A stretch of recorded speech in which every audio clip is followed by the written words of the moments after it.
Bismillahirrahmanirrahim. Assalamualaikum warahmatullahi wabarakatuh. Waalaikumsalam warahmatullahi wabarakatuh. Puji dan syukur marilah kita panjatkan kehadiran Allah Subhanahu wa taala yang mana atas berkat, rahmat dan karunia-Nya sehingga kita dapat berkumpul di tempat yang insya Allah penuh berkah ini. Salawat serta salam tak lupa dicurahkan kepada junjungan alam Nabi Muhammad Sallallahu Alaihi Wasallam beserta keluarga sampai kepada kita selaku umatnya. Yang terhormat Ibu Kepala Sekolah SDN Liosari, Ibu Dewi Ganeti, dan yang saya hormati Dewan Guru beserta staf SDN Liosari. Perkenalkan saya selaku pembawa acara dalam rangka diseminasi penerapan budaya positif oleh calon guru penggerak angkatan 8. Mengawali acara ini, marilah kita membacakan Al-Fatihah bersama-sama. A'udzubillahi minasyaitonirrajim. Bismillahirrahmanirrahim. Alhamdulillahirabbil alamin. Arrahmanirrahim. Maliki yaumiddin. Iyyaka na'budu wa iyyaka nasta'in. Ihdinas siratal mustaqim. Siratal ladzina an'amta 'alaihim ghairil maghdubi 'alaihim waladdallin. Amin. Amin amin ya rabbal alamin. Selanjutnya menyanyikan lagu kebangsaan Indonesia Raya yang akan dipandu oleh Ibu Maya Permanasari. Kepada hadirin dimohon untuk berdiri.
Hadirin dimohon duduk kembali. Selanjutnya sambutan dari Kepala Sekolah SDN Liosari. Kepada Ibu dipersilakan. Bismillahirrahmanirrahim. Assalamualaikum warahmatullahi wabarakatuh. Waalaikumsalam warahmatullahi wabarakatuh. Alhamdulillahilladzi hadana li hada wa ma kunna linahtadiya laula an hadana Allah. Laqad ja'aka rasulun rabbina bil haqq wa nudu antil kumul jannatu isma bima tu'amin. Asyhadu an la ilaha illallah wa asyhadu anna Muhammadan rasulullah sallallahu alaihi wasallam. Dengan kita panjatkan puji dan syukur kehadirat Allah Subhanahu wa taala dan kepada junjungan kita Nabi Muhammad sallallahu alaihi wasallam serta kepada para sahabat-sahabat pada pagi kami itu serta sampai kepada kita. Alhamdulillah pada kesempatan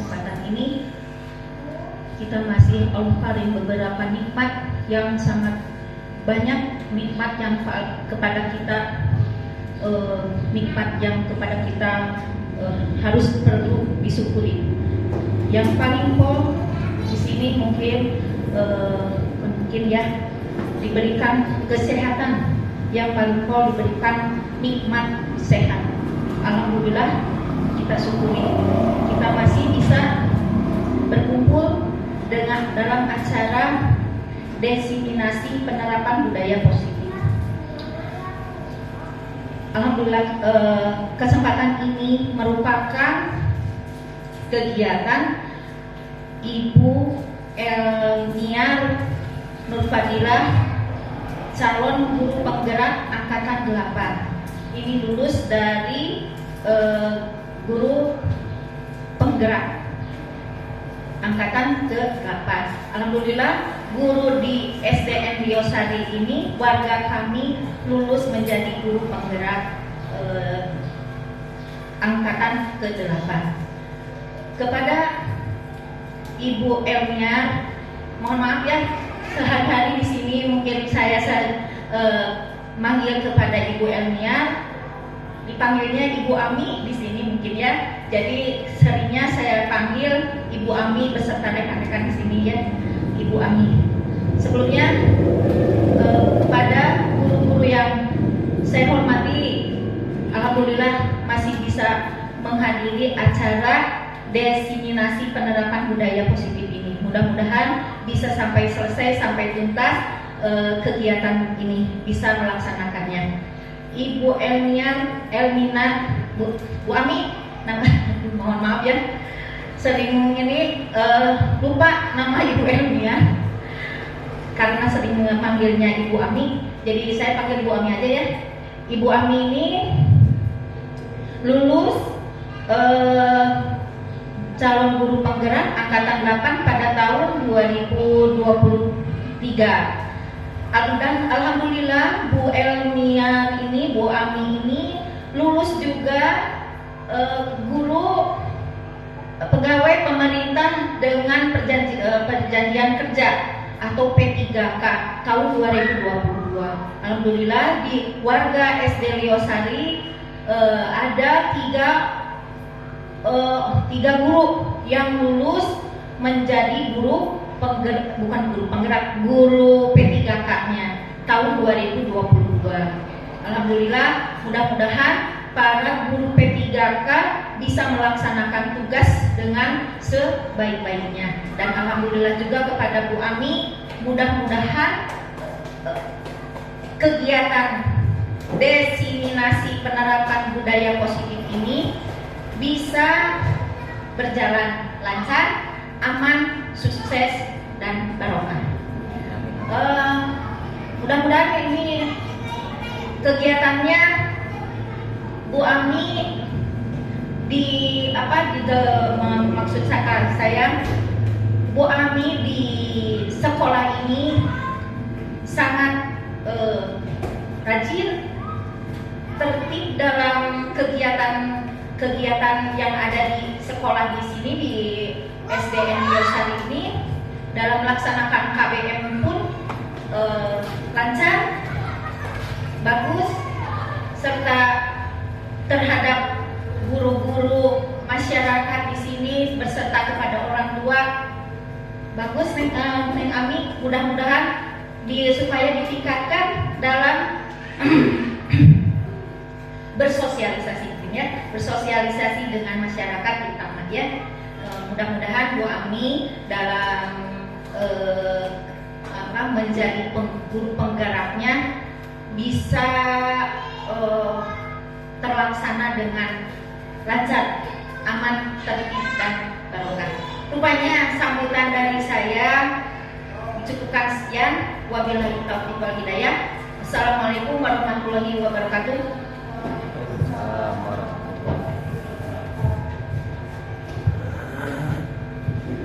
Terima kasih kepada Ibu yang telah memberi sambutan. Selanjutnya acara inti, yaitu pemaparan materi terkait diseminasi penerapan budaya positif oleh pemateri yang sangat luar biasa,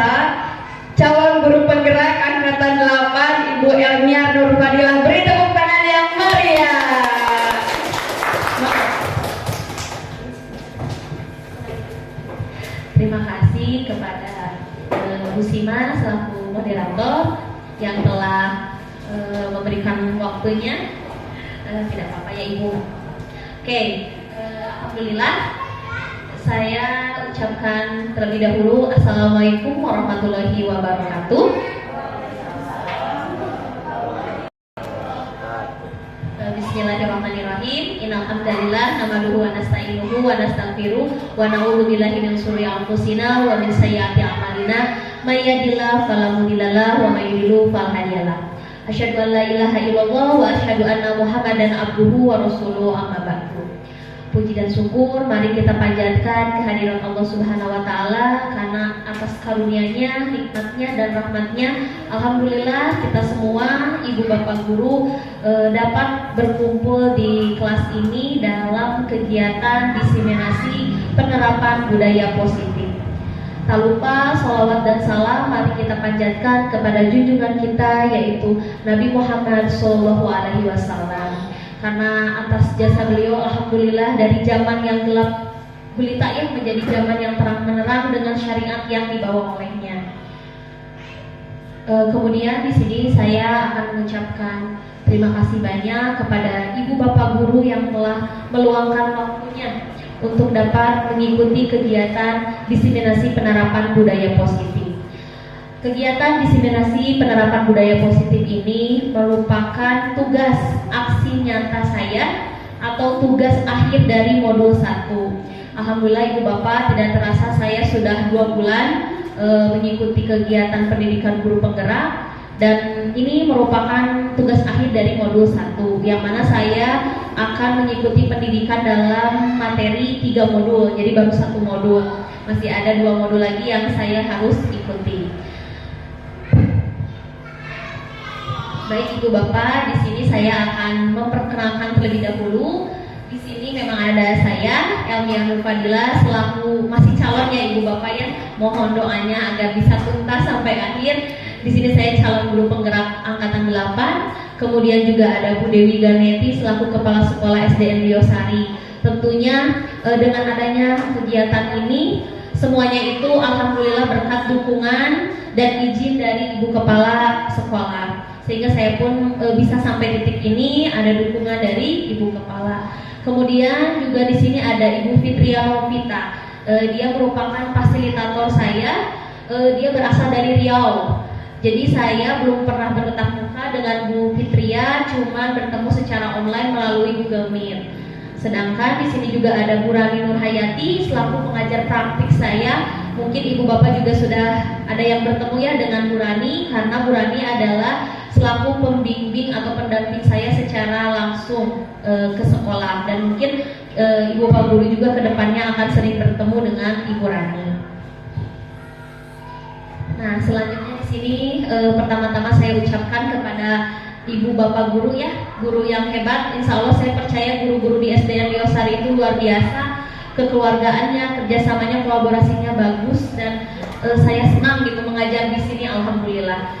Saya ucapkan selamat datang guru hebat. Mari kita belajar bersama, berkolaborasi, saling mendukung dan mewujudkan disiplin positif di sekolah kita tercinta. Jadi di sini mohon maaf Ibu Bapak semua, saya di sini bukan untuk menggurui ya, tapi kita sama-sama belajar, sama-sama mengembangkan diri, dan tentunya saya di sini ingin menyampaikan pemahaman yang telah saya dapatkan dari kegiatan guru penggerak.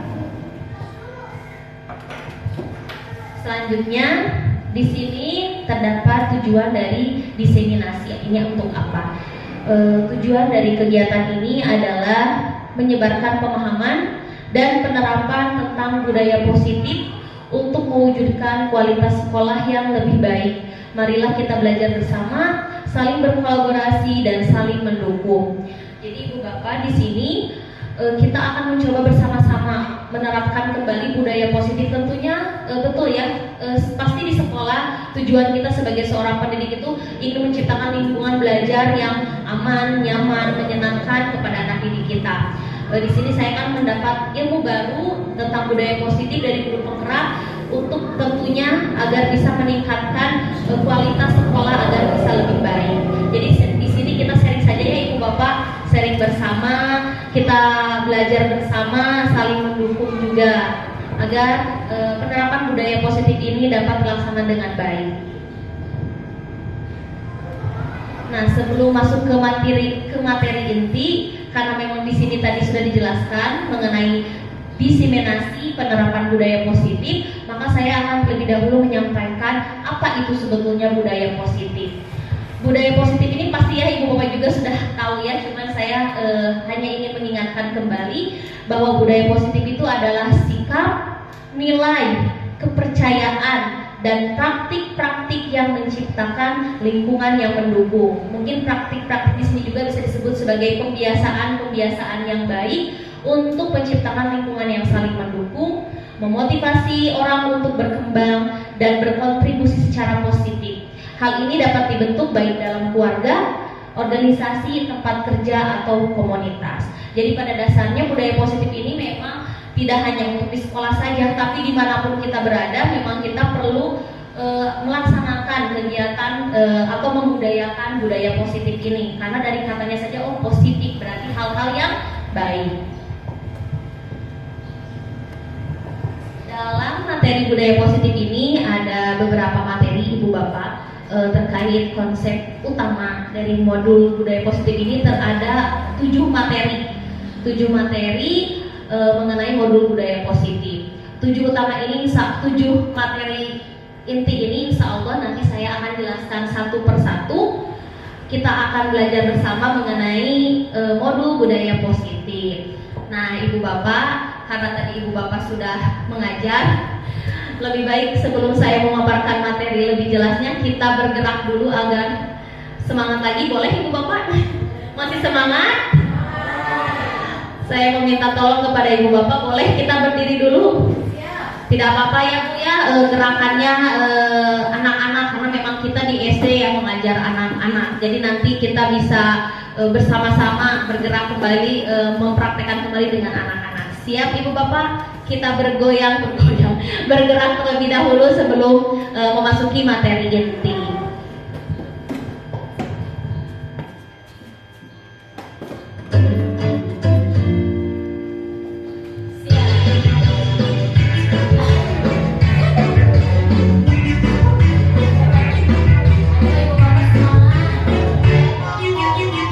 Tangan diputar,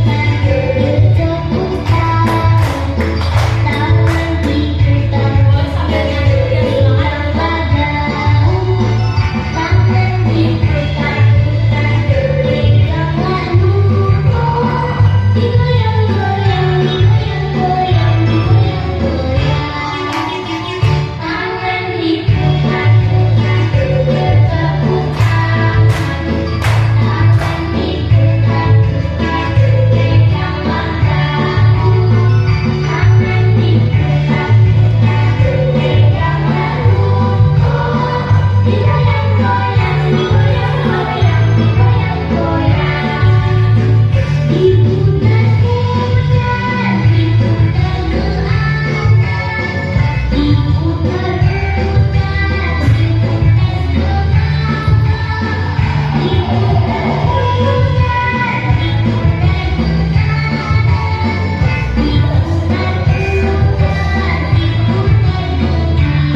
Terima kasih banyak kepada ibu bapak semuanya. Masih semangat ibu bapak? Masih semangat ya. Kita di sini sharing saja ya ibu bapak. Jadi kalau ada apa nanti ada yang tidak dipahami juga boleh langsung ditanyakan kepada saya. Bertanya Bu. Kenapa Pak? Tadi belajar paradigma itu apa Bu? Belajar paradigma. Paradigma itu kan adalah suatu keyakinan. Jadi nanti insya Allah Pak Cecep, kalau Pak Cecep ingin lebih tahu akan dijelaskan yang berikutnya ya Pak Cecep. Terima kasih. Oke, ibu bapak terkait dengan materi pertama yaitu perubahan paradigma. Nah, di sini karena memang konsep utama dalam materi budaya positif itu adanya perubahan paradigma belajar. Di sini saya meminta tolong kepada ibu bapak untuk melakukan atau mempraktekkan cobalah buka. Di sini kita coba semuanya untuk mengepalkan tangan kita ya ibu bapak ya. Di sini salah satu tangan kita coba dikepalkan dan kita bayangkan tangan yang kita kepalkan ini adalah sesuatu yang berharga yang ada di dalam diri kita ya. Kemudian di sini kita perlu menjaga hal ini dengan sekuat tenaga. Karena kenapa? Karena kita meyakini bahwa hal ini sangat penting di dalam diri kita. Nah, sekarang ada misalnya faktor dari luar datang atau misalnya ini anggap kita si A sebagai orang yang mengepalkan tangan.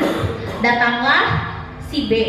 Si B ini datang kepada kita, dia itu mencoba dengan segala cara ingin membuka kepalan tangan kita. Ya. Dia itu mencoba untuk membujuk, menghardik, mengintimidasi, bahkan memarahi, menggoda, menggelitik, bahkan menawari kita uang agar kita mau membuka kepalan tangan ini.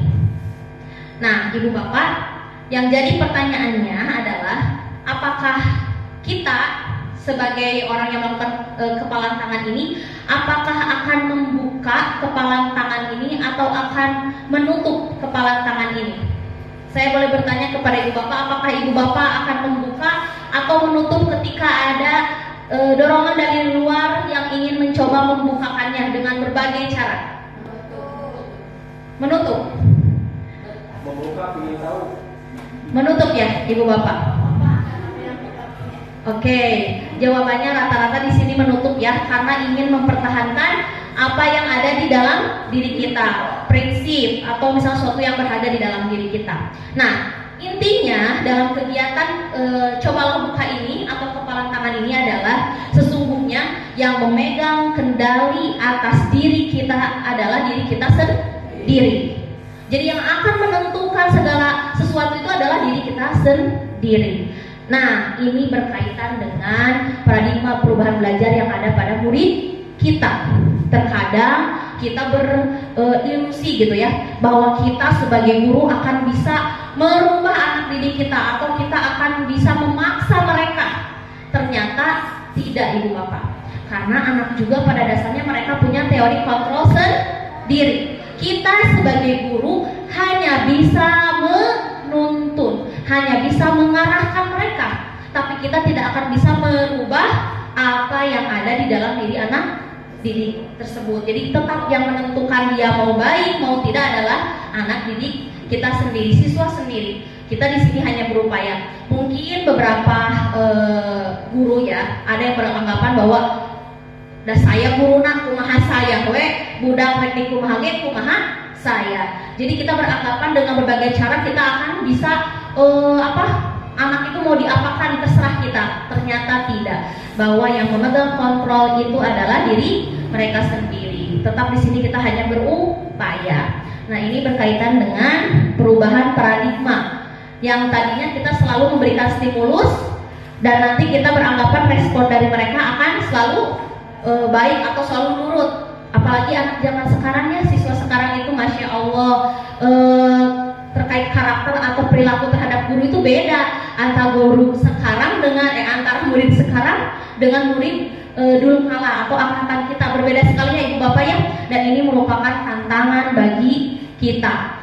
Nah, mungkin kita di sini beranggapan perubahan paradigma yang tadinya stimulus respon kepada teori kontrol atau teori pilihan. Jadi sebetulnya siapa sesungguhnya yang memilih kontrol? Tetap diri kita sendiri, murid juga seperti itu. Jadi yang awalnya kita berpikir ketika kita memberikan stimulus respon, kita di sini mencoba mengubah orang agar berpandangan sama dengan kita. Tapi pada kenyataannya mengenai teori kontrol ini kita hanya bisa berusaha memahami pandangan orang tersebut.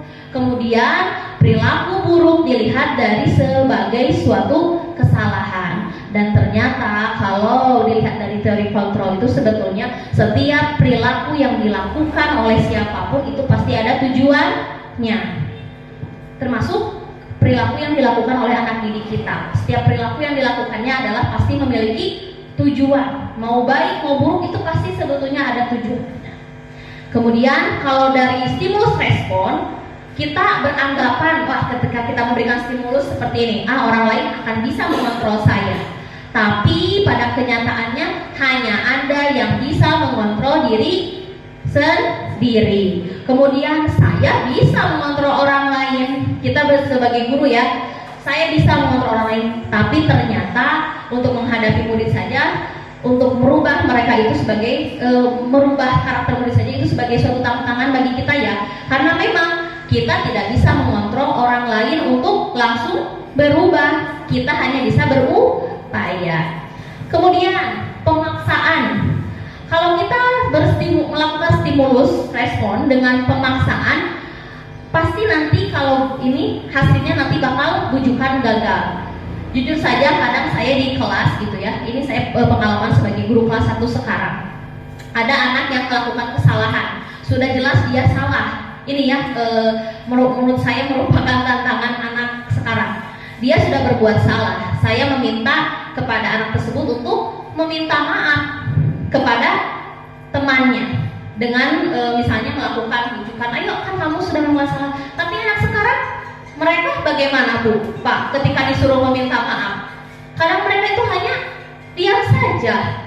Bahkan mereka tidak mau, nggak mau Bu. Jadi kan sekarang itu yang saya alami ya Ibu ya di kelas 1, anak kelas 1 sekarang itu kadang ketika mereka melakukan kesalahan itu mereka tidak mau mengakui, mau kita melakukan apapun mereka tidak mau melakukan. Jadi jatuhnya nanti rujukannya memang gagal. Padahal di sini untuk teori kontrol memang kita harus sabar, kita harus lakukan kolaborasi dan konsensus menciptakan pilihan baru. Kemudian juga kalau di stimulus respon, model berpikirnya ada menang kalah. Tapi kalau dalam teori kontrol, model berpikirnya adalah menang dan menang.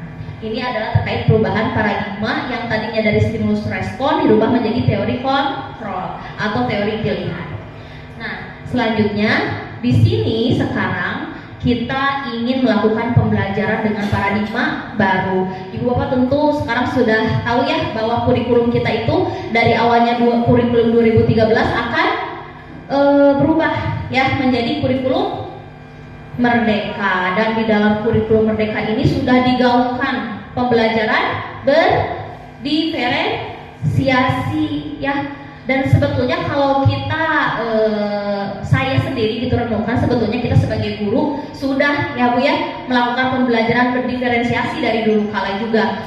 Tetapi dulu maksudnya belum menyeluruh atau belum terencana. Pembelajaran berdiferensi yang kita lakukan itu belum terencana, jadi otodidak aja. Sebetulnya kita sebagai guru memang sudah melakukan pembelajaran berdiferensiasi. Namun dalam pembelajaran sekarang dengan paradigma baru, pembelajaran berdiferensiasi ini memang harus sudah diterapkan. Berarti ini harus direncanakan dengan sebaik mungkin. Nah, kemudian kalau pembelajaran yang sebelumnya mungkin kadang kita itu lebih pembelajarannya itu kadang teacher center ya Ibu ya, lebih berpusat kepada guru. Nah, kalau sekarang pembelajaran dengan paradigma baru harus dirancang dengan berdasarkan pembelajaran berdiferensiasi. Yang mana Ibu Bapak pembelajaran berdiferensiasi itu berarti kita mengutamakan kebutuhan belajar siswa. Anak-anak itu kan unik ya Ibu ya, unik, punya punya keunikannya masing-masing, mereka itu beragam, membawa minat, bakat, kemampuan yang berbeda-beda. Nah, sekarang ini tugas kita sebagai guru lebih ini ya, harus lebih ekstra gitu ya. Karena di sini kita betul-betul harus bisa menjalankan pembelajaran berdiferensiasi dengan memberikan pelayanan sesuai dengan kebutuhan belajar mereka ya. Nah, apa gitu? Kenapa harus pembelajaran berdiferensiasi? Sebetulnya untuk apa tujuannya? Tentunya dengan adanya pembelajaran sesuai dengan kebutuhan mereka akan terjadinya tahapan perkembangan untuk mewujudkan karakter profil pelajar Pancasila. Saya mau bertanya kepada Ibu Bapak bahwa dalam dimensi profil pelajar Pancasila terdapat ada berapa Ibu Bapak? 6 dimensi. Yang pertama boleh kita sebutkan bersama-sama. Beriman,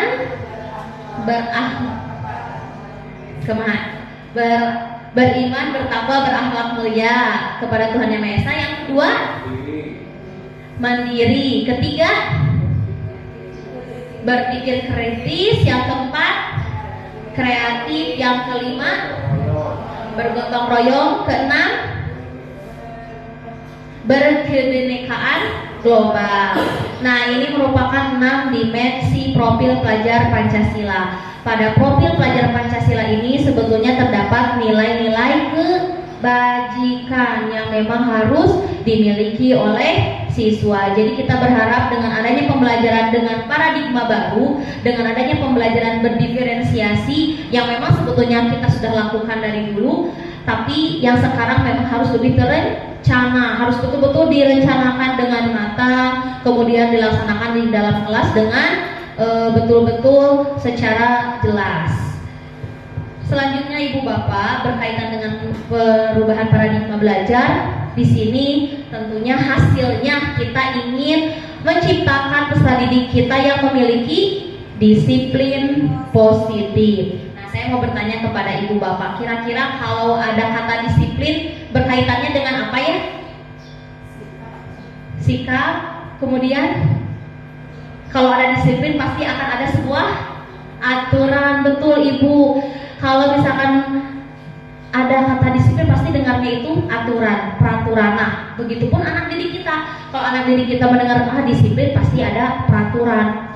Dan terkadang kalau anak didik kita mendengar yang namanya aturan itu, mereka kadang ada aturan baru lagi. Kita aja gitu ya sebagai orang dewasa, kalau pemerintah nih punya aturan baru, dirubah-rubah dari aturan anyar dari kita juga sama ya. Begitupun dengan anak. Nah, di sini kita harus bisa merubah paradigma tersebut bahwa disiplin itu bukan hanya berkaitan dengan aturan, tapi sebetulnya disiplin itu adalah suatu nilai yang harus ada di dalam diri anak. Nah, di sini dalam budaya kita makna kata disiplin dimaknai menjadi sesuatu yang dilakukan seseorang pada orang lain untuk mendapatkan kepatuhan. Kita cenderung menghubungkan kata disiplin dengan ketidaknyamanan. Kan sebetulnya disiplin itu adalah nilai yang baik, tapi kadang karena memang sudah terbiasa, jadi justru kata disiplin ini malah disandingkan dengan rasa ketidaknyamanan karena berhubungan dengan aturan itu, ya. Nah, kita di sini harus seperti apa nih sebagai pendidik? Kita di sini sebagai pendidik, tujuan kita adalah harus bisa menciptakan anak-anak yang memiliki disiplin sehingga mereka bisa berperilaku dengan mengacu pada nilai-nilai kebajikan universal. Dan yang paling penting ini Ibu Bapak, memiliki motivasi intrinsik bukan ekstrinsik. Kalau aturan itu berarti itu, kalau takut karena aturan berarti itu motivasinya karena ada dari luar, berarti itu ekstrinsik. Tapi di sini kita harus bisa menciptakan disiplin positif itu harus tumbuh dari dalam diri. Nah, ini PR kita ya Ibu ya. Bagaimana nih kita bisa menciptakan peserta didik agar memiliki motivasi intrinsik, karena motivasi intrinsik ini sangat penting dan akan menentukan anak kita, ya anak didik kita untuk masa depannya. Dan ini sangat penting. Dan saya rasakan sebetulnya kalau di sekolah dasar, karena mereka memang baru dasar pendidikannya, memang motivasi mereka itu masih banyaknya dari ekstrinsik. Anak kelas 1 saja kalau misalkan lagi sakit, dia kadang memaksakan pengen sekolah. Sieun cenah ku ibu, ada gitu ya anak didik saya kemarin yang memaksakan sekolah padahal lagi sakit karena takut, padahal saya tidak apa-apa, tapi kan karena mereka itu memang masih dasar. Jadi di sini kita betul-betul sebagai guru harus bisa menciptakan motivasi intrinsik ini. Nah, bagaimana salah satu caranya? Disiplin positif merupakan salah satu cara penerapan disiplin yang bertujuan untuk menumbuhkan kesadaran serta memberdayakan anak untuk melakukan sesuatu tanpa sogokan, tanpa ancaman maupun hukuman. Sedangkan kalau kita melihat anak kita saja sendiri ya, ibu bapak saya rasakan sendiri, anak kita kadang tidak terasa gitu ya, ketika mereka melakukan sesuatu yang tidak baik, kita kadang memarahi atau dengan rupa mengancam. Ya, banyak ya, ini sering dilakukan bahkan saya sendiri gitu ya. Geningan abi oge sami kasih dede gitu ya. Kadang kita misalkan anak lagi main HP, tanya HP wae ke matana bakal getihan, kan itu sebetulnya ancaman ya. Dan itu sebetulnya kurang baik. Karena apa ibu? Karena nanti tumbuhnya itu, motivasinya itu bukan kesadaran dari dia untuk berubah, tapi karena dorongan dari luar, karena ancaman, karena hukuman. Dan ini nanti dampaknya apa? Jangka waktunya hanya pendek. Ibu bapak bisa rasakan ya, ketika kita melakukan ancaman, hukuman kepada anak, apakah dia tidak melakukan lagi atau akan melakukannya lagi? Akan melakukannya lagi. Nah, seperti itu ibu. Jadi yang paling penting, disiplin positif ini harus tercipta dari motivasi intrinsik. Dan hal ini memang bukan hal yang mudah ya, sangat menantang sekali ibu bapak ya, baik untuk anak didik kita di sekolah maupun untuk anak kita di rumah ya. Nah, selanjutnya adalah karena tadi berkaitan dengan disiplin, maka sebetulnya di sini untuk materi berikutnya adalah hal tersebut juga berpengaruh dari kebutuhan dasar manusia. Ibu bapak mungkin pernah dengar ya tentang kebutuhan dasar manusia? Sudah pernah? Bahwa memang kita sebagai manusia itu memiliki kebutuhan dasar. Yang pertama bertahan hidup, yang kedua adanya kasih sayang dan rasa diterima, yang ketiga adalah penguasaan, yang keempat adalah kebebasan, yang kelima adalah kesenangan. Nah, ini berkaitan dengan apa ibu bapak kebutuhan dasar manusia ini? Berkaitan dengan anak didik kita. Ketika anak didik kita di kelas melakukan hal-hal yang melanggar peraturan, berarti di situ ada kebutuhan dasarnya yang tidak terpenuhi ya. Dan memang kalau yang saya rasakan dari anak-anak yang di kelas dalam artian anak yang kurang baik, itu biasanya karena faktor dari keluarga ya. Di keluarganya yang memang dia tidak terpenuhi kebutuhan dasarnya. Yang pertama seperti kebutuhan bertahan hidup. Mungkin kebutuhan dasar manusia yang pertama mengenai bertahan hidup ini berkaitan dengan kebutuhan fisiologis atau psikologisnya. Fisiologisnya itu berkaitan dengan kebutuhan makan, bahwa kita butuh makan. Yang kedua juga berkaitan dengan kebutuhan kesehatan, itu bertahan hidup. Yang ketiga juga kebutuhan bertahan hidup itu berkaitan dengan harus adanya rumah, ya, itu secara fisiologis. Kemudian juga secara psikologis adalah kebutuhan perasaan aman. Nah, anak di kelas juga harus memiliki atau harus mendapatkan kebutuhan dasar bertahan hidup, yaitu rasa aman, rasa nyaman, perasaan aman ketika dia baik di sekolah maupun di lingkungan yang dia berada di mana. Kemudian yang kedua kasih sayang dan rasa diterima. Nah, saya sering menemukan anak yang memang kadang di kelas ya ibu-ibu, tiba-tiba ada anak yang selalu mencari perhatian. Nah, kalau kita lihat dari kebutuhan dasar manusianya, kenapa anak itu mencari perhatian kepada kita atau teman-temannya? Berarti di situ memang ada kebutuhan dasar dari rasa kasih sayang dan rasa diterimanya yang belum terpenuhi, yang belum tercapai. Sebagai kasus gini, ada seorang anak kita misalnya namanya Doni. Doni ini dia itu ketika di dalam kelas mengambil bekal makan anaknya, bekal makan temannya. Kalau misalkan alasannya karena kebutuhan bertahan hidup, berarti Doni itu mengambil makanan karena rasa lapar. Tapi kalau misalkan Doni mengambil makanan temannya karena alasan ingin diperhatikan oleh ibu guru atau oleh temannya, berarti dia tidak terpenuhi rasa kasih sayang dan rasa diterima. Dan mungkin dia juga tentunya kasih sayang dan rasa diterimanya itu mungkin dari keluarganya memang terdapat suatu masalah sehingga tidak terpenuhi kasih sayang dan rasa diterimanya. Dan ketika saya melihat rata-rata siswa kita di SDN Liosari ya Ibu Bapak, anak-anak yang memang kurang baik itu sebetulnya kebanyakan ya karena dari kebutuhan kasih sayang dan rasa diterimanya tidak ada, sehingga di sekolah mereka meluapkan atau mencari perhatian itu. Nah, dan biasanya anak yang ingin merasa diterima itu dia itu suka dipuji, ya, suka dipuji karena dia itu selalu ingin diterima, ingin terhubung dengan ibu guru, ingin selalu dekat dengan ibu guru, dengan temannya dia ingin berhubungan baik. Itulah orang yang memiliki kebutuhan kasih sayang dan rasa diterima. Kemudian yang ketiga, penguasaan. Nah, penguasaan di sini adalah mengenai ingin diterimanya kemampuan dia. Jadi kemampuan dia itu ingin diakui. Biasanya anak-anak yang seperti ini itu suka ingin menjadi pemimpin.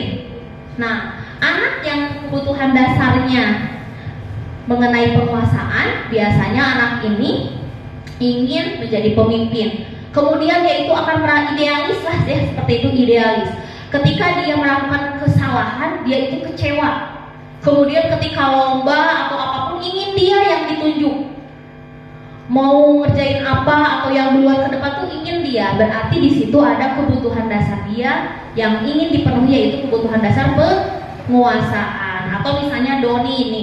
Doni mengambil makanan itu alasannya karena dia merasa dia hebat. Jadi dia bisa seenaknya terhadap temannya. Nah, di sini berarti kebutuhan dasarnya tidak terpenuhi. Kemudian yang keempat adalah kebebasan. Nah, ini ya, kebutuhan kebebasan. Anak-anak didik kita itu kadang mereka itu ingin bebas, ingin lari-lari, ya, ingin apapun. Mereka ingin melakukan sesuatu itu dengan bebas, tidak mau diatur. Nah, ini juga perlu kita lihat gitu ya. Biasanya kebutuhan bebas ini memang ketika kita menerapkan suatu aturan, dia tidak mau mentaati karena di dalam diri dia itu hanya ingin kebutuhan kebebasan. Dan biasanya ini juga karena dia terlalu dikekang oleh orang tua. Jadi ketika di sekolah dia ingin meluapkan apa yang dia tidak dapat di rumah, seperti itu. Yang kelima juga ada kesenangan. Nah, ini ya, kebutuhan kesenangan bukan hanya anak, sebetulnya ya kita juga sama gitu, sebagai seorang guru ini butuh 5 kebutuhan dasar ini. Kesenangan, anak-anak senang berlari, senang bermain, kemudian senang tertawa, karena memang mereka itu kebutuhan dasarnya adalah kesenangan. Misalnya si Doni itu mengambil makanan temannya itu karena dia ingin iseng, ingin jahil saja. Berarti itu karena kebutuhan kesenangannya ingin terpenuhi. Nah, ini Ibu Bapak, ini juga akan berkaitan dengan disiplin positif, penerapan budaya positif mengenai 5 kebutuhan dasar ini. Jadi kita intinya sebagai seorang guru harus bisa memenuhi 5 kebutuhan dasar anak didik kita ini, agar mereka bisa mendapatkan kebutuhannya dan terhindar dari melanggar perilaku yang tidak baik karena dia merasa tidak terpenuhi kebutuhannya. Selanjutnya, di sini ada motivasi perilaku manusia. Nah, motivasi perilaku manusia juga ini merupakan salah satu yang akan berpengaruh terhadap penerapan budaya positif. Di sini, motivasi itu merupakan dorongan yang timbul pada diri seseorang secara sadar atau tidak sadar untuk melakukan suatu tindakan dengan tujuan tertentu. Dan di sini ternyata terdapat 3 bagian Ibu Bapak dalam motivasi itu. Pertama, motivasinya itu karena ingin menghindari ketidaknyamanan dan hukuman. Kedua, ingin mendapatkan imbalan atau penghargaan dari orang lain. Yang ketiga, menghargai nilai-nilai kebajikan dari diri sendiri. Nah, ini saya ingin mengaitkan dengan kita ya, Ibu Bapak, maaf, sebagai pendidik. Nah, saya ingin bertanya kepada Ibu Bapak, ketika kita datang ke sekolah tepat waktu, kira-kira kita maksudnya motivasi yang mana? Untuk menghindari ketidaknyamanan atau hukuman? Karena misalnya tidak enak, ada murid, ada orang tua, nanti kalau misalkan kita telat, apakah karena itu motivasinya? Atau yang kedua, karena ingin mendapatkan imbalan atau penghargaan dari orang lain. Wah, Ibu Eta mah hebat, guru teladan, ingin dipuji. Atau yang ketiga, untuk menghargai nilai-nilai kebajikan yang ada di dalam diri sendiri, bahwa memang kita datang ke sekolah tepat waktu itu karena tanggung jawab kita. Jadi ini juga perlu kita tanyakan juga ya Ibu Bapak kepada diri kita, apakah setiap hal yang kita lakukan itu dorongannya itu timbul karena ketidaknyamanan kepada orang lain.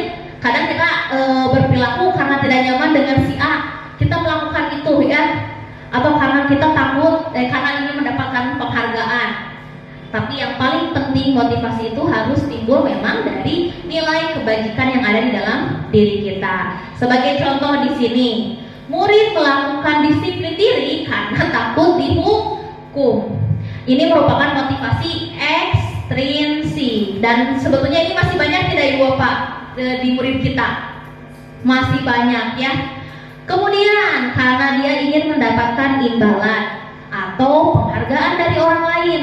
Di sini murid melakukan disiplin diri karena ingin mendapatkan imbalan, ingin mendapatkan pujian dari kita sebagai guru, anak hebat, pintar. Nah, berarti ini juga masih banyak ya, apalagi anak kelas rendah. Nih, motivasi mereka itu masih banyaknya ekstrinsik, karena ingin dipuji, karena takut dihukum, ini masih banyak. Dan yang paling penting di sini adalah kita harus bisa melakukan disiplin diri karena sadar akan kebajikan yang ada dalam diri. Jadi kita harus bisa menyadarkan pada diri kita bahwa yang paling penting adalah motivasi intrinsik. Kenapa? Memang motivasi ini sebagai dasar dan sangat berpengaruh ya terhadap terciptanya budaya positif, karena timbul atau sadar dari dalam diri kita sendiri. Kemudian, nah di sini saya dapat ilmu baru juga Ibu Bapak ya, dari pendidikan guru penggerak ini saya baru tahu bahwa konsep disiplin dengan identitas gagal itu adalah melalui hukuman dan penghargaan ya. Sebetulnya saya juga sebelum mengikuti kegiatan guru penggerak itu memang selalu memberikan misalnya hukuman, penghargaan, dan ternyata konsep disiplin melalui hukuman dan penghargaan itu adalah identitas gagal. Kenapa Ibu Bapak identitas gagal?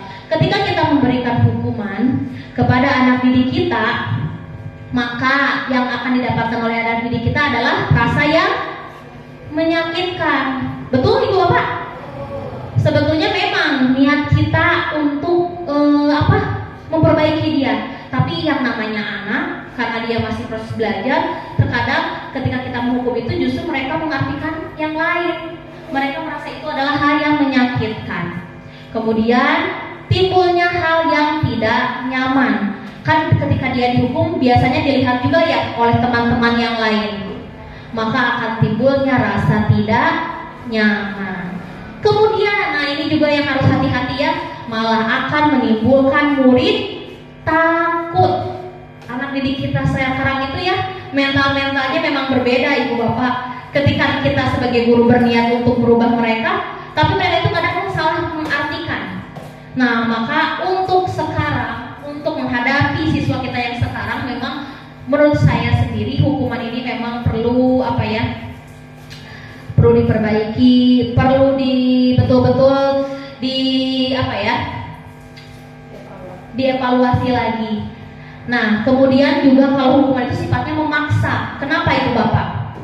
Karena kalau hukuman itu hanya dari satu timbal balik hanya dari kita saja, satu pihak, tidak ada kesepakatan dengan anak. Kalau hukuman kan sifatnya dari kita, anak harus melakukan. Nah, itu adalah hal yang memang kenapa identitas gagal. Jadi hukuman itu sifatnya memaksa, tidak ada pertimbangan, tidak ada kita menanyakan pendapat anak, tidak ada. Kalau hukuman itu langsung. Kemudian murid akan menyembunyikan kesalahannya, betul? Timbulnya nanti malah mereka berbohong. Kusieun tehnya ibu, kita juga sebagai orang tua kadang gitu ya, ada anak yang nanti jatuhnya itu dia menyembunyikan kesalahannya karena takut dihukum lagi, jadi akhirnya tidak jujur si anak itu. Kemudian nanti jatuhnya sama, murid akan menjadi orang yang rendah diri kalau dihukum itu. Penghargaan juga sama. Ternyata hukuman dan penghargaan itu ibu, bapak sama akan menghasilkan disiplin kepada siswa dengan identitas gagal. Kenapa? Kalau kita merubah anak karena suatu penghargaan, nanti anak itu hanya akan melakukan sesuatu karena ada hadiahnya, karena ada rewardnya. Jadi ini tidak akan bertahan lama, ini hanya bertahan jangka pendek kalau dengan penghargaan. Bahkan yang saya dapat dari guru penggerak ini, untuk sistem perankingan itu memang sebetulnya harus sudah tidak ada. Betul, kalau di rapot memang sudah tidak ada ya ibu bapak ya, sudah tidak ada. Karena apa? Kalau kita memberikan peringkat di rapot, nanti kasihan kepada anak yang nilai rankingnya di bawah. Tibatan meningkat malah nanti dia jadi minder atau drop. Jadi kenapa kita harus menghindari ranking itu ya? Kemudian akan merusak hubungan, sifat iri. Kadang kita beranggapan kalau anak dapat penghargaan itu biar memotivasi anak yang lain, tapi beda ibu bapak untuk anak sekarang ya. Mereka itu kadang ketika mendapat penghargaan itu bukan termotivasi, tapi paling eta deui ku bakal kengi penghargaan atau reward di kelas, misalkan kayak bintang, dan pasti si eta deui. Nah, itulah kenapa bisa merusak hubungan atau sifat iri antar teman, bahkan antar orang tua juga bisa ibu bapak ya. Kemudian mematikan kreativitas. Kenapa? Dengan adanya penghargaan mematikan kreativitas. Jadi seperti ini, kalau misalkan anak dengan kemampuan yang sekarang dia mendapatkan penghargaan, jadi dia itu tidak mau meningkat. Ada aku mah punya kemampuan segini juga udah dapat penghargaan, ya udah gitu ya. Jadi dia tidak mau meningkatkan, tapi dia karena dia merasa dengan kemampuan segitu saja dia sudah dapat penghargaan. Kemudian menghukum dengan sistem ranking, tadi sudah saya sebutkan ya. Menghukum dengan sistem ranking. Kadang saya baca di sini menghukum dengan sistem ranking juga, ini kasihan katanya kepada anak yang mendapat ranking 2. Jadi kadang sok ada rasa ini padahal mah sekedik itu ranking hiji gitu. Kadang saya pernah merasakan itu waktu kecil, ya ranking 2 padahal pengennya mah ranking teh hiji gitu nya. Pernah ibu merasakan itu? Nah, jadi itulah kenapa penghargaan juga bisa menghukum, bukan anak itu malah tapi malah membuat sedih. Jadi kadang anak ranking 2, 3 itu kadang suka merasa seperti itu, tapi memang tidak semuanya ibu bapak ya.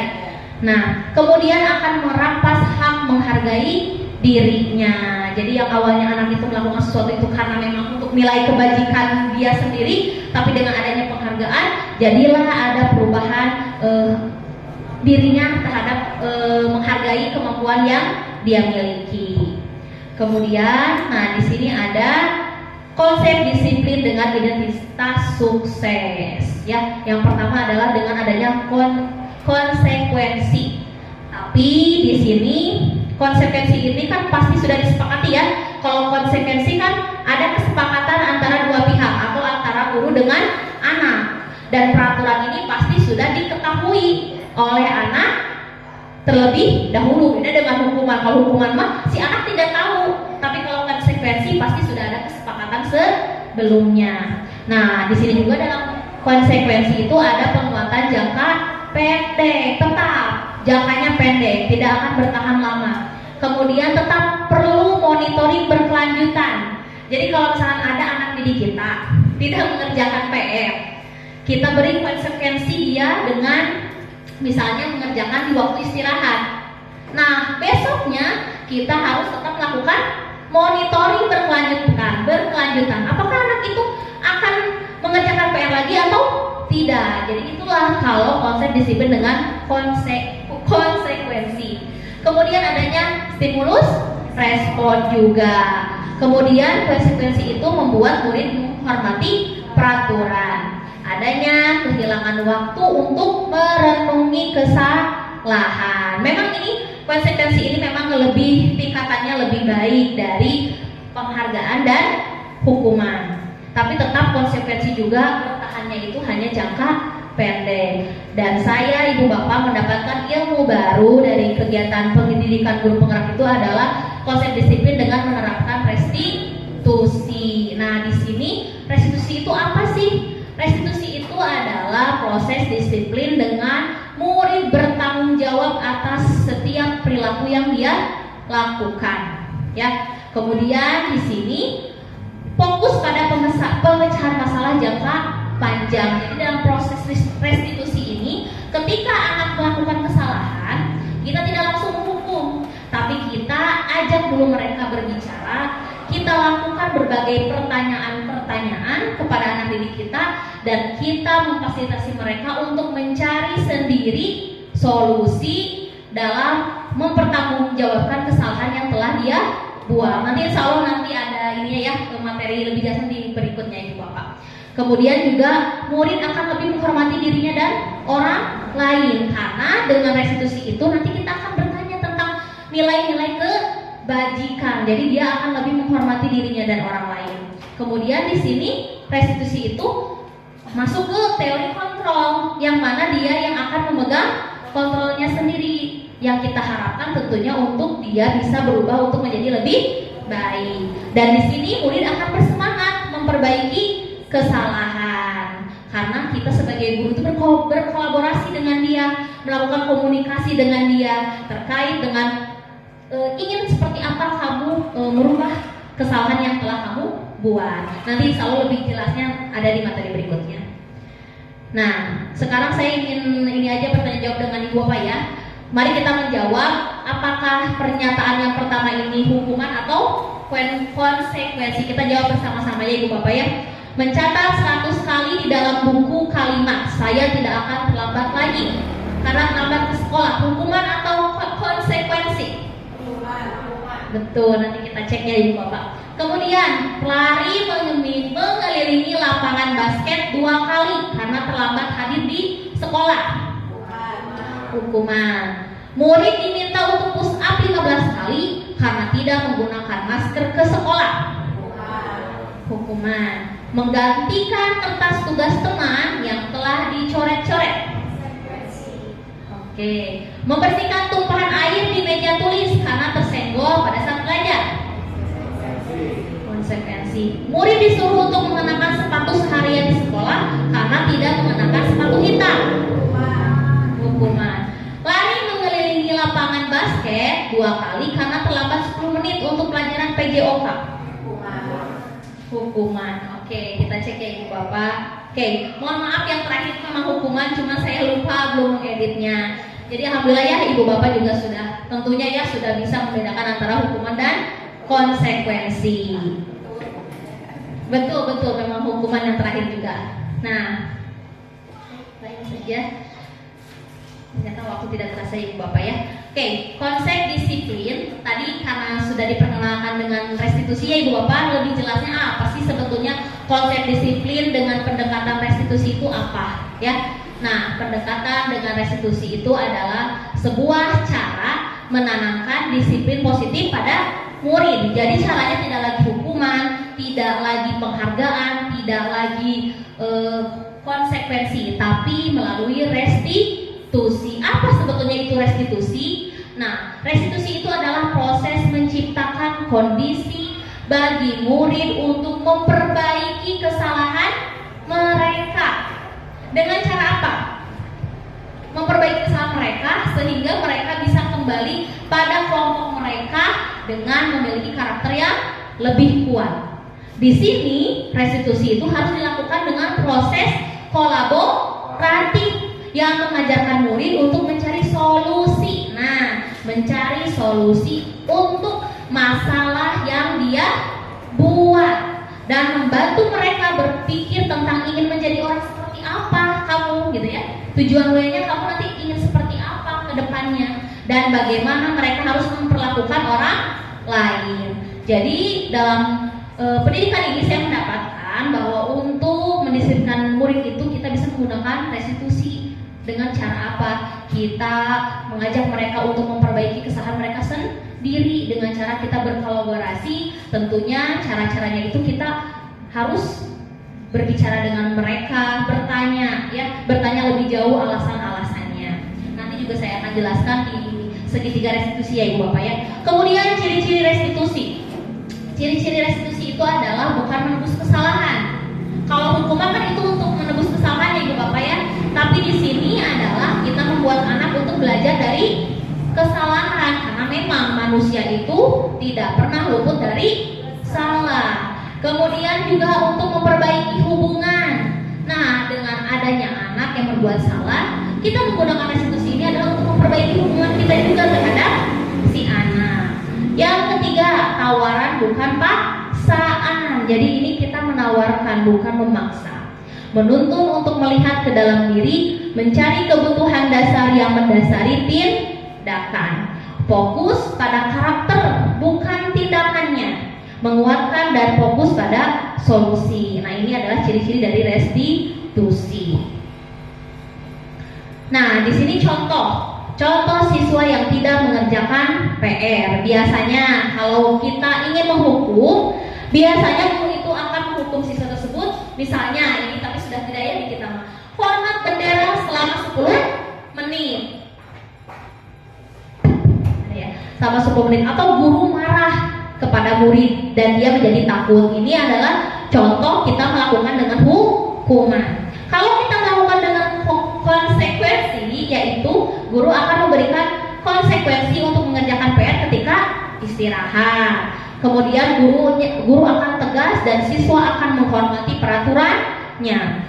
Namun kalau restitusi ketika si anak tidak mengerjakan PR, di sini kita menanyakan keyakinan kelasnya atau dirinya dan membantu siswa untuk menyelesaikan masalah. Guru terbuka dan siswa menghormati dirinya dan orang lain, ya. Nah, di sini ada, karena tadi kita sudah melihat konsep disiplin dengan menggunakan restitusi, maka di sini ada 5 posisi kontrol restitusi kita sebagai seorang guru. Kira-kira kita masuk kemana Ibu Bapak? Posisi kontrol kita sebagai seorang pendidik masuk kemana? Apakah masuk ke yang suka penghukum, pembuat rasa bersalah, teman, pemantau, atau manajer? Kira-kira kita masuk ke yang mana? Manajer? Manajernya pasti semuanya ingin menjadi posisi manajer, ya. Nah, kita lihat seperti apa sih 5 posisi kontrol dengan penghukum, pembuat orang merasa bersalah, teman, pemantau, dan manajer. Kalau kita sebagai guru memiliki posisi kontrol sebagai penghukum, maka ketika anak melakukan kesalahan, kita akan menghardik, menunjuk-nunjuk, menyakiti, menyindir, ya.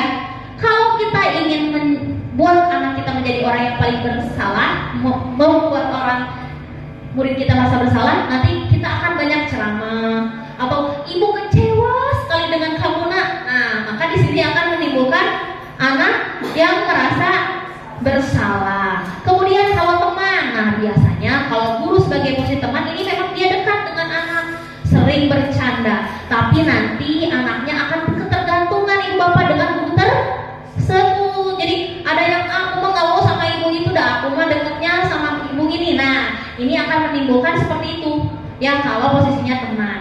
Kemudian pemantau, kalau guru yang pemantau dia itu akan selalu menghitung, memantau setiap apa yang dilakukan anak-anak. Dan kalau posisinya pemantau ini biasanya berkaitan dengan konsekuensi, karena dia itu menghitung, memantau, ya. Dan yang terakhir ada manajer. Kalau manajer adalah yang dilakukan oleh guru adalah mengajukan pertanyaan yang tentunya pertanyaan tersebut adalah dilakukan untuk mencari solusi secara bersama-sama agar si anak tersebut bisa memperbaiki kesalahannya dengan solusi yang dia inginkan sendiri. Di sini guru bertugas sebagai menuntun, mengarahkan, tapi anak yang berupaya untuk merubahnya sendiri. Oke, sekarang saya mau bertanya, biasanya kalau ada guru yang bertanya, saya kecewa sekali dengan kamu. Berarti ini pemantau, teman, pembuat rasa bersalah, manajer atau penghukum? Oke, nanti kita buktikan lagi ya. Kamu tidak pernah benar melakukannya. Kira-kira apa Ibu Bapak? Penghukum, pemantau, teman? Oke, nanti kita lihat ya, boleh dijawab dengan sendiri. Oke, ayolah lakukan demi Ibu Bapak. Apakah kamu mau mendapatkan stiker bintang hari ini? Berarti ada pemberian ini. Apakah kamu mau mendapatkan stiker? Kira-kira apa? Pemantau-kah? Penghukum, teman, manajer atau apa? Nanti kita lihat ya. Bagaimana kamu bisa menyelesaikan masalah ini? Iya, cuma ada saya yang salah ya. Bagaimana kamu bisa menyelesaikan masalah saya? Nadanya yang salah. Bagaimana kamu bisa menyelesaikan masalah ini? Kamu selalu yang paling terakhir. Penghukum ya, kita lihat Ibu Bapak. Nah, seperti ini. Ini adalah yang dilakukan oleh guru-guru dengan posisi kontrolnya masing-masing. Kemudian di sini juga ada keyakinan kelas. Nah, Ibu Bapak, untuk kita dapat menciptakan budaya positif, salah satu upayanya adalah dengan menciptakan nilai-nilai kebajikan yang tumbuh dari dalam diri anak. Maka di sini kita perlu membuat suatu keyakinan kelas. Kenapa sih Ibu Bapak harus keyakinan kelas? Mengapa tidak peraturan saja? Kenapa? Kalau peraturan Bu biasanya sifatnya yang membuat siapa? Guru, satu pihak ya Bu ya. Tapi kalau keyakinan kelas dibuat dengan semua siswa. Di sini siswa bercurah pendapat. Kalau mereka berpendapat, bercurah pendapat, maka keyakinan ketika mereka melakukan kesalahan, kita bisa dengan enak ya. Kan ini keyakinan kelas yang kita bisa, yang sudah kita buat bersama-sama. Sebagai contoh, mengapa kita memiliki peraturan tentang penggunaan helm pada saat mengendarai kendaraan roda 2? Kenapa Ibu Bapak? Kita perlu menggunakan helm ketika naik motor untuk menghindari kecelakaan, untuk melindungi, intinya adalah untuk keselamatan. Yang kedua, mengapa kita memiliki peraturan tentang penggunaan masker dan menciptakan setiap saat? Agar apa Ibu Bapak? Virus, berarti tentang kesehatan dan keselamatan juga. Sekarang, mengapa kita memiliki peraturan harus datang tepat waktu pada saat mengikuti pelatihan? Karena merupakan kewajiban dan tanggung jawab. Nah, tanggung jawab, kemudian tadi kewajiban, keselamatan, kesehatan, itu adalah suatu keyakinan yang ada di dalam diri kita. Nah, oleh karena itu kita harus bisa mendukung motivasi yang timbul dari motivasi intrinsik yang kembali kepada nilai-nilai keyakinan kita. Nah, oleh karena itu Ibu Bapak, mari kita bersama-sama di sekolah, dan saya yakin sebetulnya udah ada ya Ibu Bapak guru sebelumnya yang melakukan keyakinan kelas ya di kelasnya. Nanti kita bisa mulai ke hari berikutnya untuk membuat keyakinan kelas dengan anak didik kita. Kenapa? Karena kalau keyakinan kelas itu kan dibuat dengan murid. Jadi ketika mereka melakukan suatu kesalahan, kita kembalikan lagi dengan keyakinan yang telah dibuat oleh mereka. Tentunya hal ini harus disepakati terlebih dahulu. Bahkan kalau ini boleh ditandatangan sama anak-anak kita, ya pakai cap tangan juga boleh. Jadi nanti ketika mereka melakukan kesalahan, kan ini ada keyakinan kelas yang telah kita buat. Kenapa kamu tidak melaksanakan keyakinan kelas ini? Jadi ini berkaitan dengan restitusi. Jadi ketika anak melakukan kesalahan, mari kita tanyakan kembali keyakinan yang ada di dalam diri dia. Ya, jadi saya yakin sebelumnya sudah ada yang membuat keyakinan kelas. Mari kita buat semuanya ya, biar kita bisa bersama-sama menciptakan budaya positif.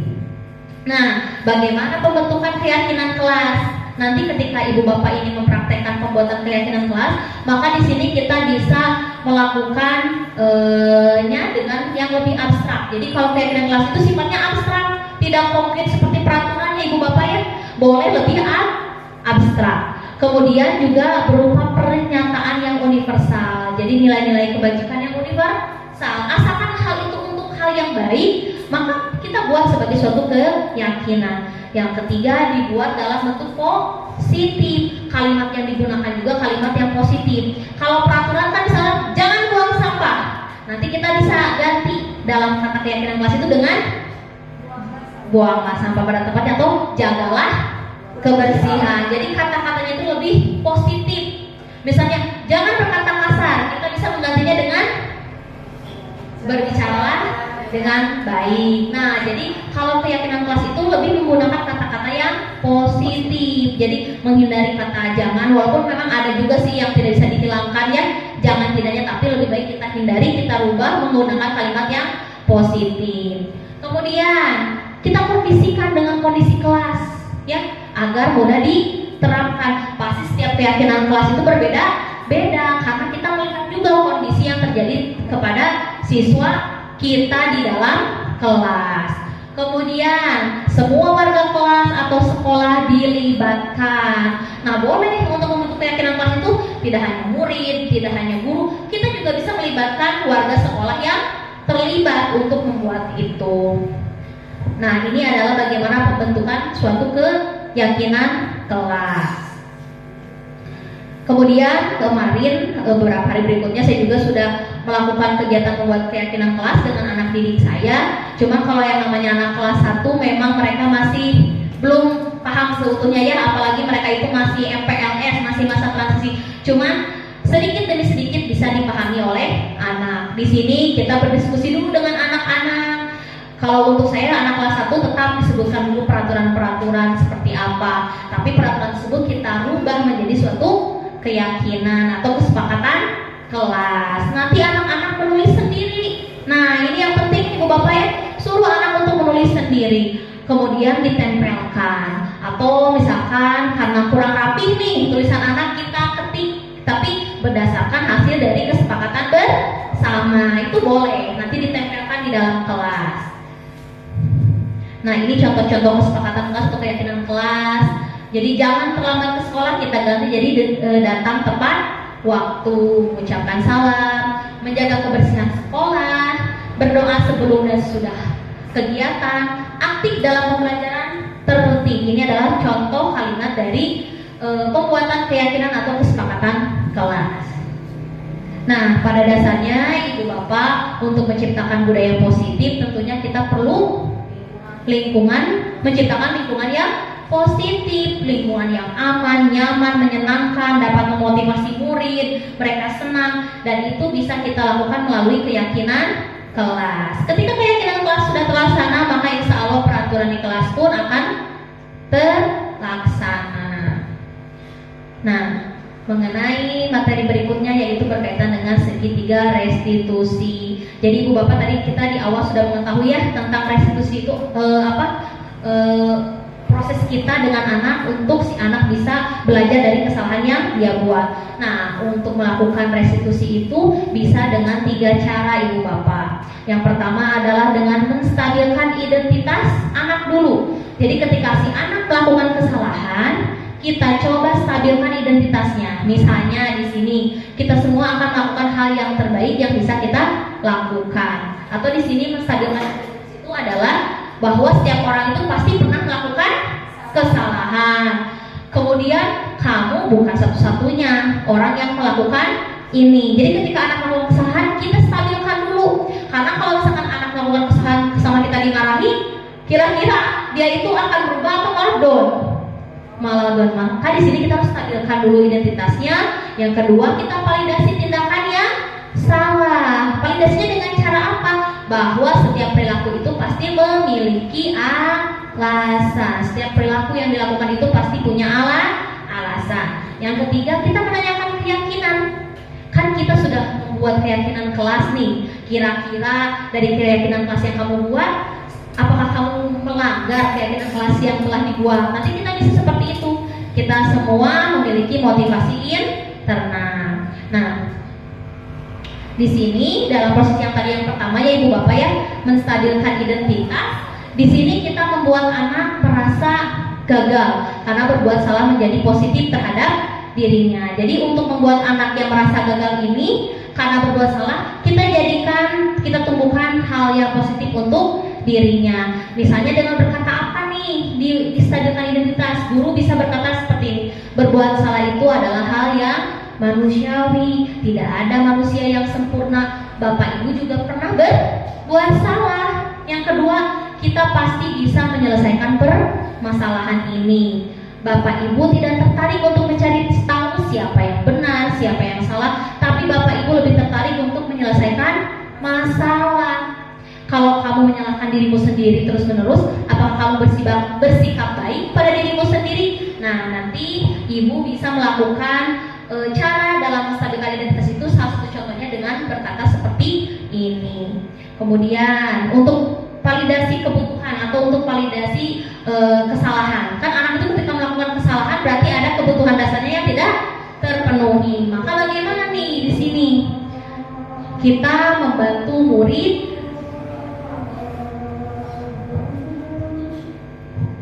di pause saja.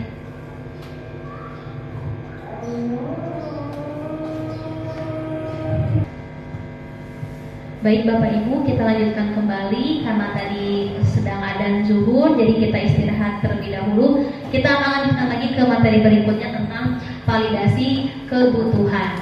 Nah, validasi kebutuhan ini di sini guru membantu murid mengenali kebutuhan dasar yang ingin dipenuhinya ketika melakukan kesalahan. Kira-kira kebutuhan dasar apa nih yang memang belum terpenuhi? Pada dasarnya setiap tindakan manusia itu tujuannya adalah memenuhi kebutuhan dasar, atau misalnya kebebasan, cinta dan kasih sayang, kemudian kesenangan, kebebasan dan penguasaan. Di sini di validasi kebutuhan ini kita bisa berkata kepada murid, kamu bisa saja melakukan hal yang lebih buruk tapi kamu tidak melakukannya. Jadi ini adalah proses validasi kebutuhan atau validasi tindakan yang salah. Kemudian kamu pasti punya alasan mengapa melakukannya. Kemudian apa yang penting bagi kamu?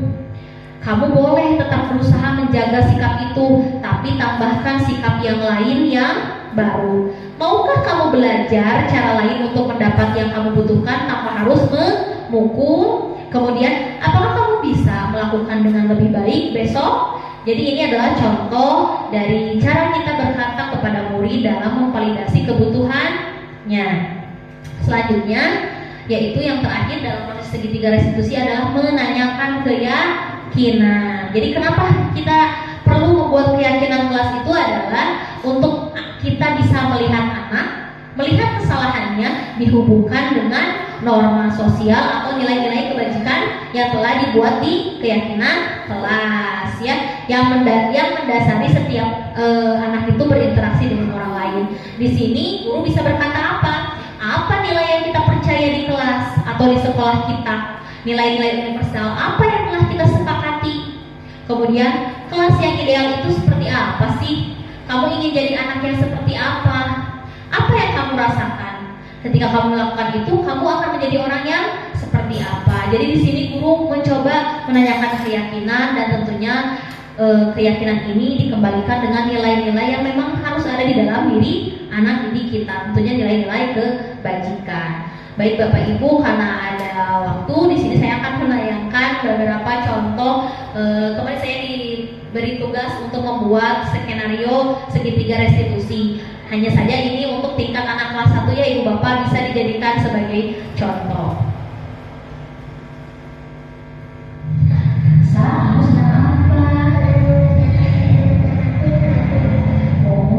Kamu belum mengerjakan matematika? Iya Bu. Oke, tidak apa-apa. Kansa belum mengerjakan matematika. Kemarin juga teman Kansa ada yang tidak mengerjakan PR. Tapi Bu Ani sendiri tahu apa alasan Kansa belum mengerjakan PR. Karena saya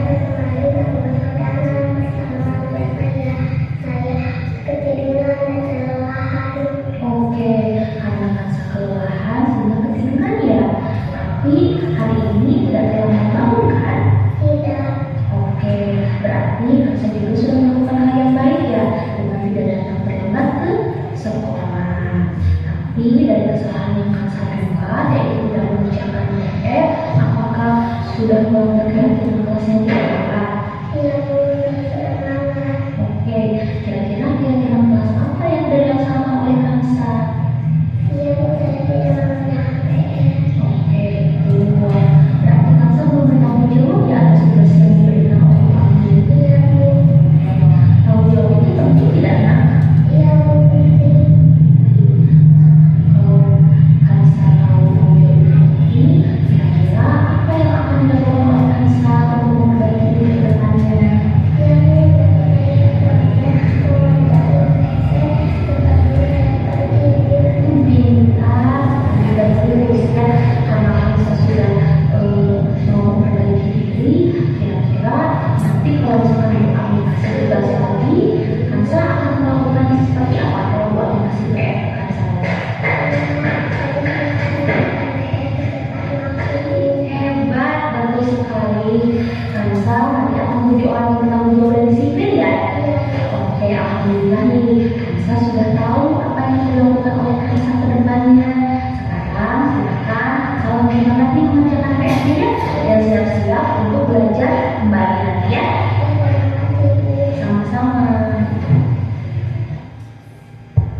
Baik Ibu, Bapak, ini adalah salah satu contoh kegiatan segitiga restitusi di kelas 1. Untuk nanti kalau Bapak Ibu ingin penerapan segitiga restitusi, tentunya disesuaikan dengan kondisi yang terjadi pada setiap siswa di kelas Bapak Ibu. Ini hanya sebagai contoh ya Ibu Bapak ya. Baik, Ibu Bapak, kita lanjutkan saja. Nah, di sini sebetulnya dalam penerapan program disiplin positif, kita hendaknya guru memiliki standar kepribadian, profesional dan sosial yang baik. Di mana di sini guru harus mampu berefleksi pada posisi kontrolnya. Kemudian saat ini bagaimana kita perjalanan kita sebagai seorang among atau sebagai seorang guru dalam posisi manajer ya, yang mana kita memfasilitasi peserta didik untuk dapat mencari solusi dari kesalahan yang telah dia buat. Jadi kita mencoba dengan mereka, mengajak mereka berbicara untuk melakukan perbaikan dari kesalahan yang telah dia buat. Yang mana di sini kita berharap kita bisa menentukan murid-murid menjadi insan yang mandiri, merdeka dan bertanggung jawab berdasarkan standar nasional pendidikan. Kemudian alhamdulillah Ibu Bapak, ternyata tidak terasa pemaparan materi yang saya sampaikan cukup sekian. Di sini saya berharap semoga sesi belajar kita hari ini membawa manfaat sehingga dapat mewujudkan pelajar berprofil pelajar Pancasila. Salam merdeka belajar. Saya ucapkan terima kasih banyak. Wabillahi taufiq wal hidayah. Wassalamualaikum warahmatullahi wabarakatuh. Saya kembalikan kepada moderator, kepada Bu Sima.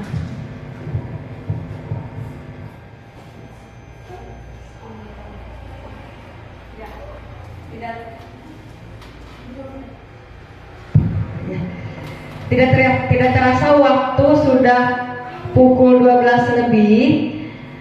Alhamdulillah sesi pematerian telah selesai, namun ada beberapa audiens yang telah pulang duluan karena ada satu dan lain hal keperluannya.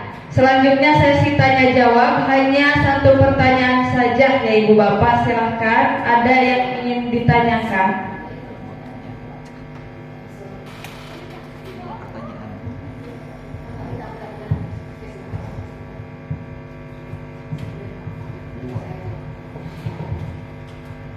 Bismillahirrahmanirrahim. Assalamualaikum warahmatullahi wabarakatuh. Sebelumnya saya mengucapkan terima kasih kepada Bu Ami, Bu Elmia yang telah memaparkan materi yang begitu bagus, yang begitu berisi, yang begitu mungkin banyak sekali manfaatnya bagi kami sebagai guru-guru. Namun di sini ada sedikit pertanyaan mungkin dari materi tersebut, yaitu kegiatan restitusi dilakukan dengan membenarkan pertanyaan-pertanyaan kepada anak. Nah, kalau anaknya tidak memiliki kesadaran, bagaimana solusinya? Ini pertanyaan. Terima kasih.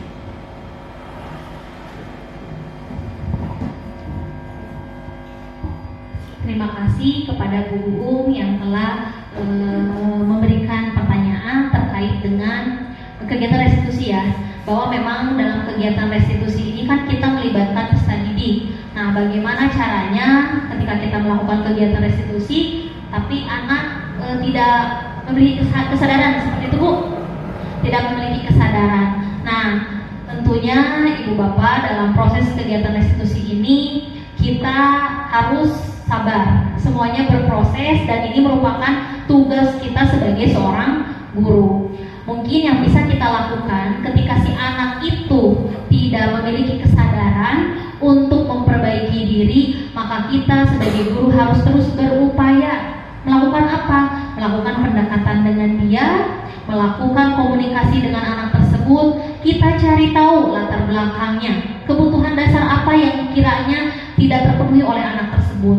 Jadi di sini kita harus secara sabar terus-menerus melakukan kegiatan restitusi dengan melakukan berbagai pertanyaan-pertanyaan, mengajak anak itu untuk berbicara, sharing dengan kita. Karena insya Allah kalau misalkan anak yang memang dia sulit, ketika kita ajak baik-baik ya mengobrol dengan kita, biasanya anak itu akan lebih termotivasi dan akan lebih bersemangat karena dia merasa dia diperhatikan oleh gurunya di sekolah. Jadi mungkin itu Ibu yang bisa saya jawab. Barangkali dari teman-teman yang lainnya ada yang mau menambahkan? Dari Pak Cecep, silahkan Bapak.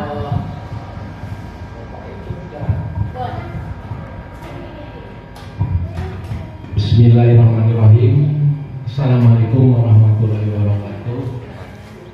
Saya mau bertanya, tadi dijelaskan apa itu paradigma dan apa pengertian paradigma? Nah, terima kasih.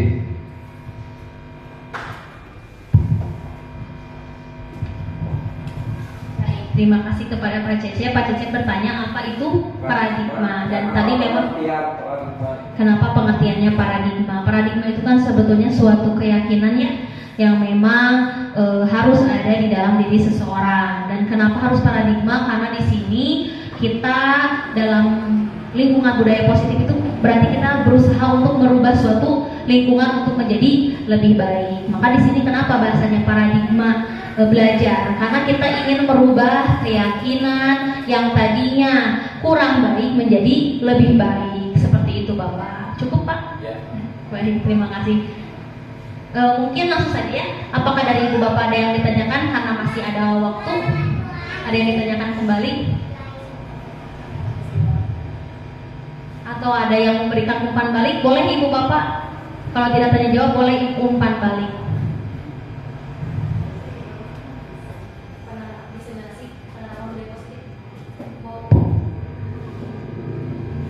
Oke, pada Bu Um ya. Ya mungkin dari materi tersebut yang sudah dipaparkan oleh Bu Ami, mungkin nanti pada pelaksanaannya itu yang paling pokok itu dilaksanakan dari kelas bawah ya, supaya anak kan biasanya itu paling menerap itu dari usia dini ya, masih kecil. Nah setelah diterapkan di kelas 1 jadi itu sebaiknya berkesinambungan. Kelas 2 dilanjutkan, kelas 3 sampai kelas selanjutnya sampai kelas 6 gitu, kalau di SD ya. Jadi supaya apa yang diharapkan dari tujuan pendidikan untuk merubah paradigma baru tersebut bisa berhasil. Jadi jangan terputus pada satu fase misalnya ya. Jadi nanti anak bisa berubah lagi ya. Mungkin itu saja dari saya. Oke. Baik Ibu, terima kasih banyak atas umpan balik yang telah diberikan. Saya berharap materi yang telah saya sampaikan itu dapat bermanfaat ya untuk kita semua, dan tentunya yang paling penting adalah kita bisa berkolaborasi bersama untuk menerapkan budaya positif ini. Tentunya kita sebagai seorang guru harus betul-betul mempersiapkan kegiatan pembelajaran yang menyenangkan untuk anak. Kemudian juga kita bisa melakukan pembiasaan-pembiasaan yang baik, dan yang paling penting adalah guru harus menjadi suri tauladan. Nah, ini yang paling pentingnya untuk menciptakan budaya positif ini. Maka hal yang penting adalah dari diri kita sendiri untuk selalu memperbaiki diri dan memberikan contoh kepada anak. Mungkin ibu bapak, karena waktu juga sudah habis, saya ucapkan sekali lagi terima kasih banyak. Mudah-mudahan ilmu yang saya berikan di sini kita sama-sama belajar dapat bermanfaat untuk perubahan kedepannya dalam proses pembelajaran agar bisa mencapai tujuan pembelajaran yang sesuai dengan visi dan misi yang telah kita buat. Wabillahi taufiq wal hidayah. Wassalamualaikum warahmatullahi wabarakatuh.